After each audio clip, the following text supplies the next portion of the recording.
would go to only one person. Honorable Prime Minister.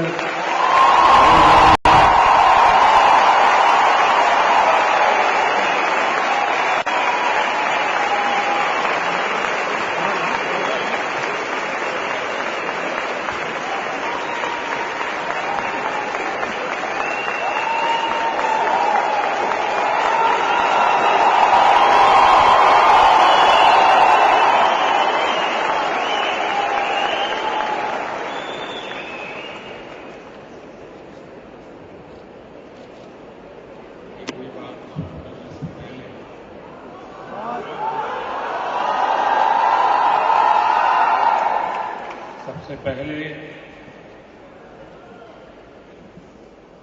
Shri वसंत गोवारिकर, जो हमारे देश के गणमान्य वैज्ञानिक थे और आज ही हमारे बीच नहीं रहे, मैं इसी धरती की संतान और भारत को विज्ञान जगत में आगे बढ़ाने में जिन्होंने बहुत अहम भूमिका निभाई थी, ऐसे श्रीमान वसंत गोवारिकर जी को हृदय से अंतःकरणपूर्वक श्रद्धांजलि देता हूं।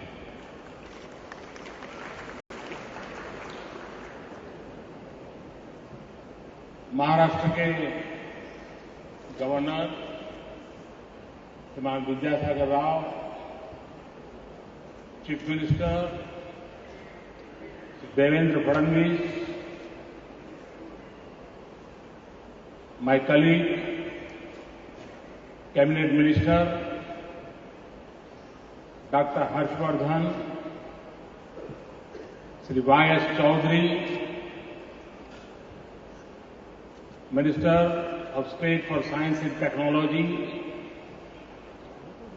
Dr. Rajan Velukar, Vice Chancellor, University of Mumbai,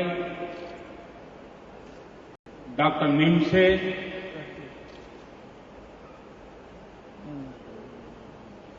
ladies and gentlemen,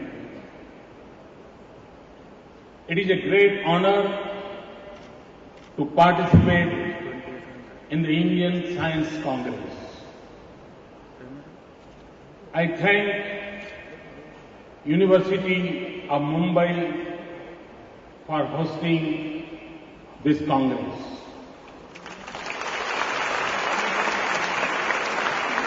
I have had the opportunity to participate in the Congress as the Chief Minister of Gujarat.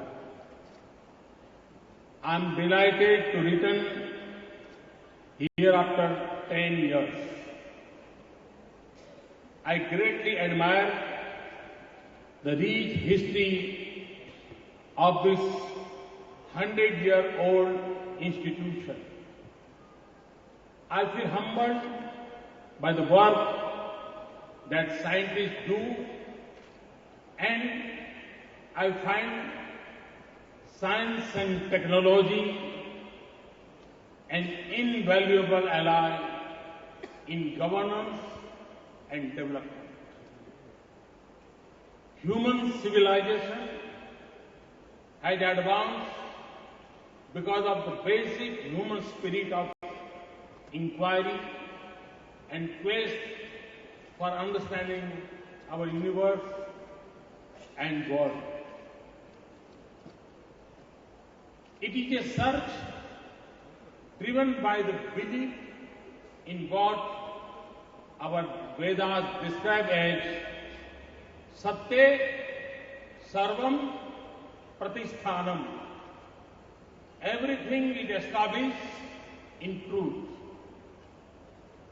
Science may be the product of human brain, but it is also driven by the compassion of human heart, the desire to make human life better. We have here with us Nobel laureates whose work in science has given new hope against dreaded disease. We also have one whose own understanding of social science gave the poorest a life of hope, opportunity, and dignity. Science and technology has helped reduce poverty and advance prosperity, fight hunger, and improve nutrition, conquer disease, improve health, and give a child a better chance to survive. Connect us to our loved ones and the world. Spread education and awareness, and given us clean energy that can make our habitat more sustainable. A nation's progress and its human development are linked to science and technology. In more recent times, China's emergence as the second biggest global economy is in parallel to its rise to the second place in science and technology activities. Science and technology can also remove national barriers, unify the world, and advance peace. It can bring nations, rich and poor, in a shared effort to address global challenges. But we also know that it can increase inequality, make wars more lethal, and damage our environment. Sometimes we learn about their consequences later, as we did on climate change.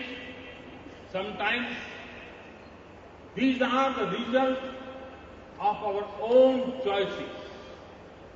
For example, information technology was meant to increase efficiency and productivity.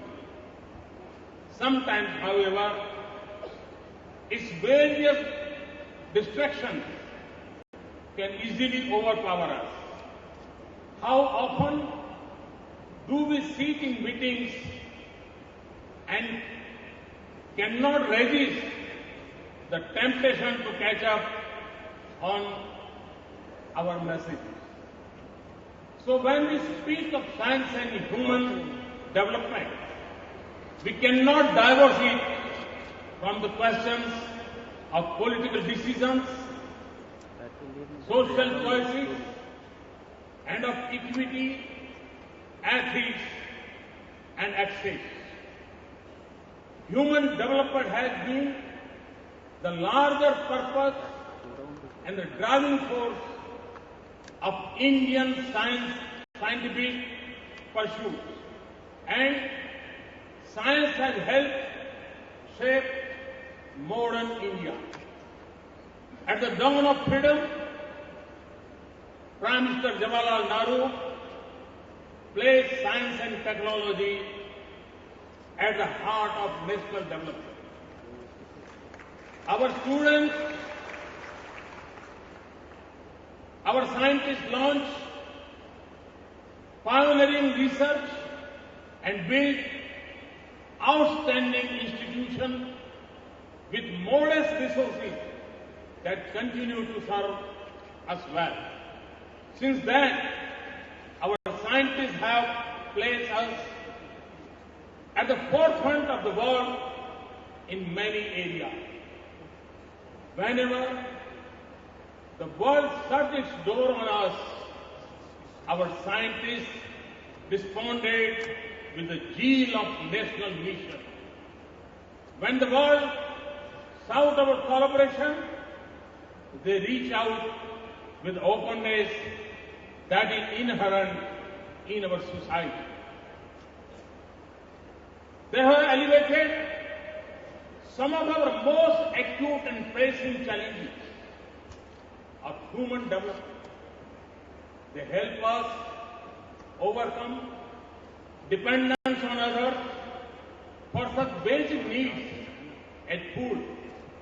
They have secured our borders, supported industrial progress, and given our people a life of opportunities and dignity.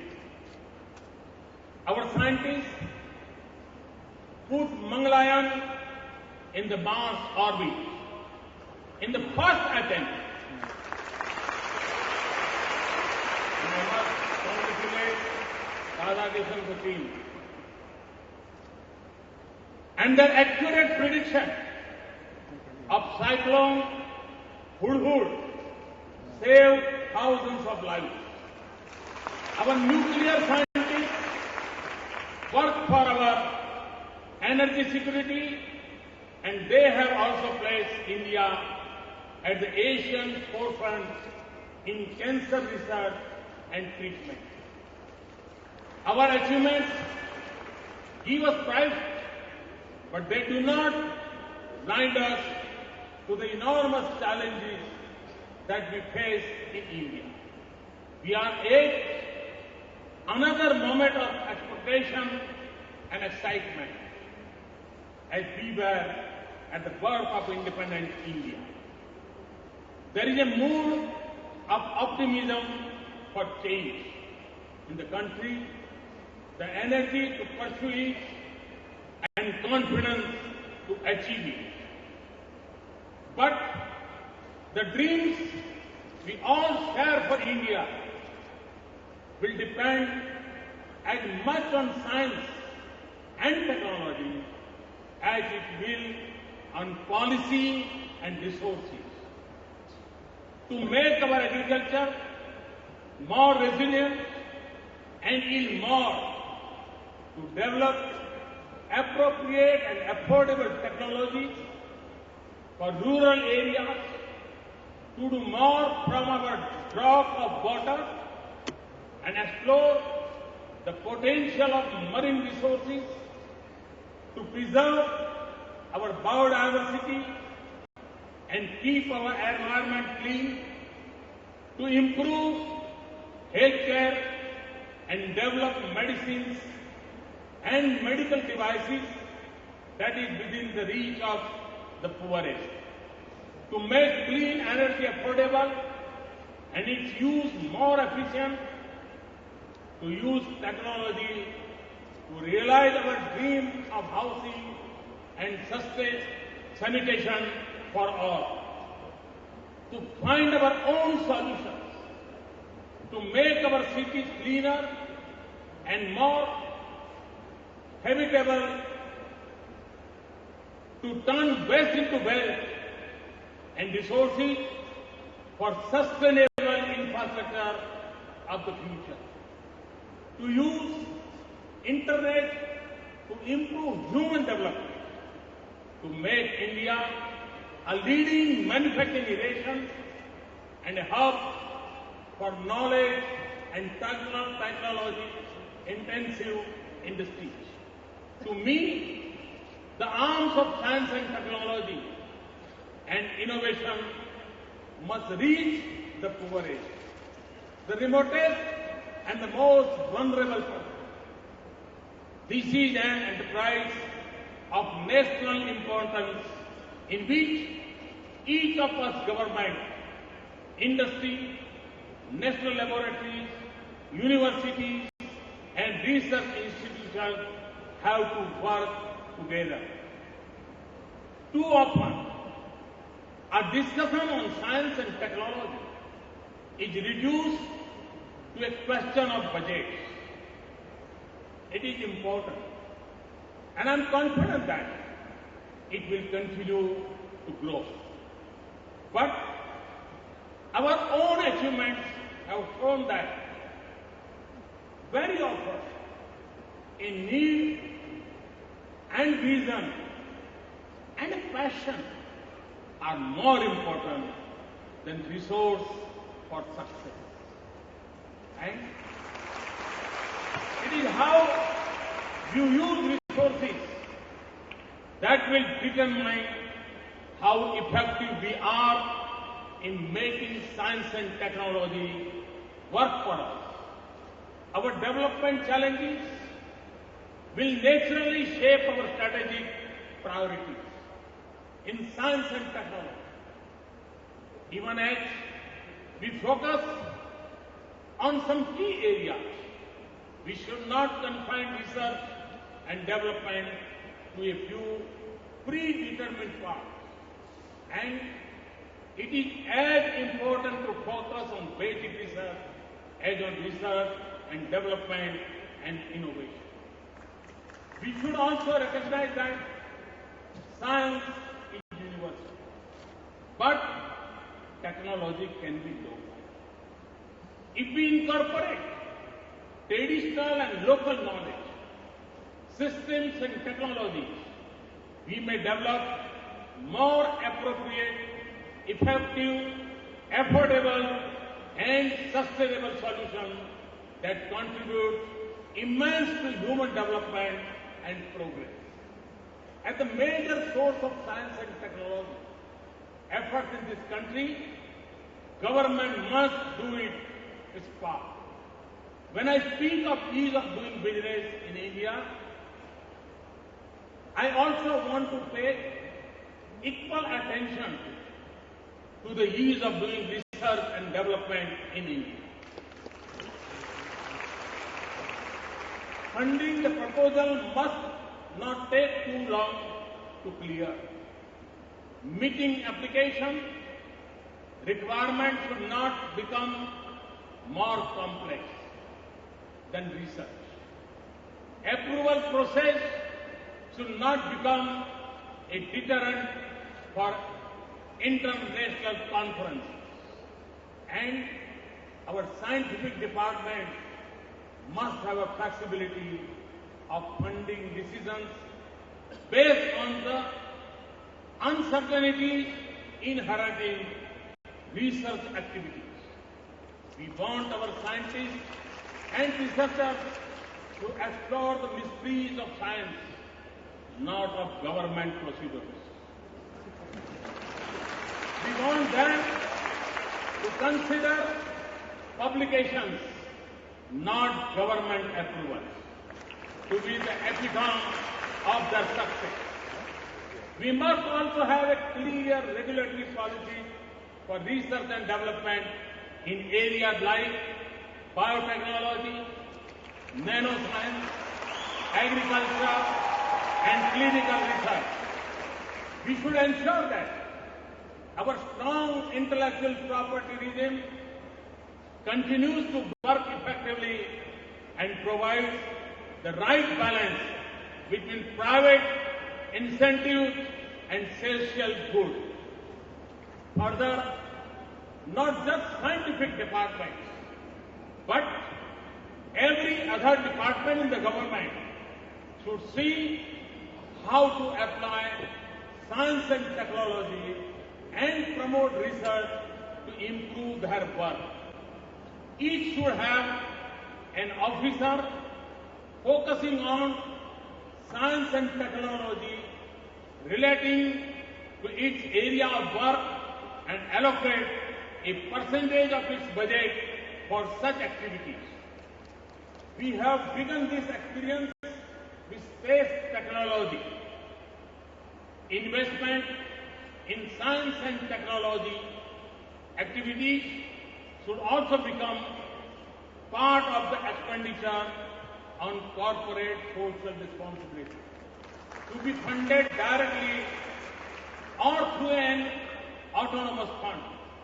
We also need to foster a strong culture of collaboration between institutions and across disciplines to take advantage of developments, innovations, and expertise in diverse areas.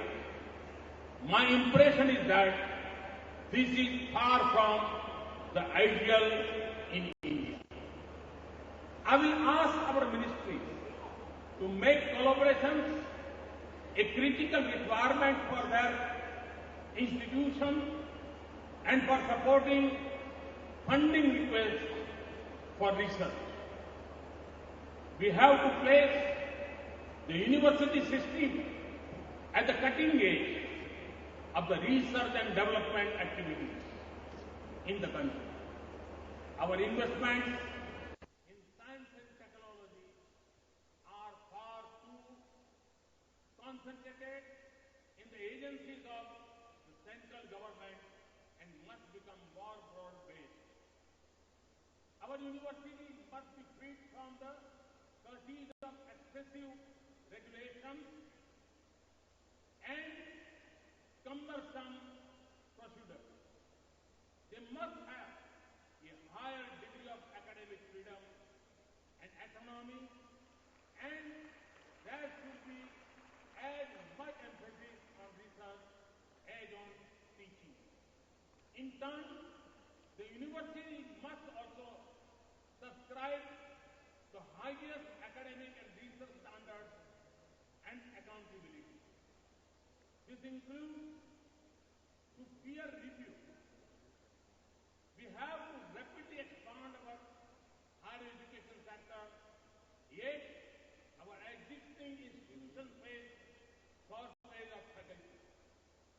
We have a large pool of outstanding scientists and engineers working in central institutions and agencies. I want them to spend some time each year teaching and guiding PhD students at a university. Our industry must also step up investment in science and technology in its own interest. India's own pharmaceutical industry has carved out a place for itself in the world because it invests significantly in research. Indeed, our long-term global competitiveness will depend not on replicating what others have done, but through a process of sustained development and innovation. There is a growing trend of international cooperation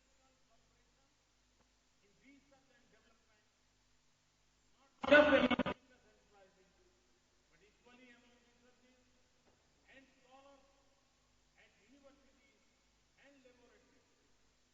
We should take full advantage of this. For this reason, science and technology at the forefront of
conclusion, let me say, for a safe, sustainable, prosperous future of India, our global leadership in a knowledge and technology intensive world, we need to put science and technology and innovation at the top of national priority. I am confident that we can do it. We in India are the inheritors of a thriving tradition of Indian science and technology since ancient times. Mathematics and medicine, metallurgy and mining, calculus and textiles, architecture and astronomy. The contribution of the Indian civilization to human knowledge and advancement has been rich and varied. We can draw inspiration and confidence from our numerous success over the past 6 decades in difficult circumstances. The strength of our many institutions and India's rich talent in science reflected the 5 distinguished Indian scientists whom we have just honored. Above all, we must restore the pride and prestige of science and scientists in our nation. Revive the romance of science in society. Rekindle the love for it in our children and encourage our scientists to dream, imagine and explore. You will have no better supporter than me. In turn, I seek your help in transforming India. Thank you very much. Wish you all the best. Thanks a lot. Ladies and gentlemen, how do you... I now declare